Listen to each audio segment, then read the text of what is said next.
আমরা গতকাল জানতে পারলাম সরকার নাকি অনুমোদন দিয়ে দিয়েছে।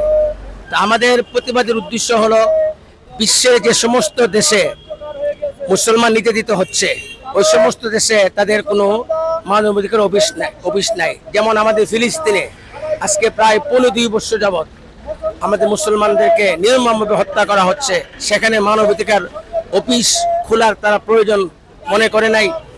এই দেশে বিগত 16 বছর ফ্যাসিবাদী সরকার আমলে হাজার হাজার মানুষকে হত্যা করা হয়েছে, গুম করা হয়েছে, নির্যাতন করা হয়েছে। তখন জাতিসংঘের পক্ষ থেকে মানবাধিকার অফিস আসার তাদের প্রয়োজন মনে করে নাই।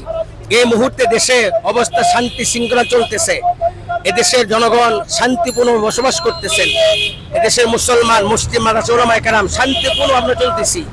আমরা এর তীব্র প্রতিবাদ জানাই এবং সরকার যদি এই অফিস বন্ধ না করে প্রয়োজনে আমাদের নেতৃবৃন্দের পরামর্শে 5 আগস্টের মতো এদেশের সমস্ত মুসলমানকে নিয়ে আমরা এই অফিস যেন এদেশে না হয়, আমরা এর বিরুদ্ধে জোরালো আন্দোলন আমরা গড়ে তুলব ইনশাআল্লাহ।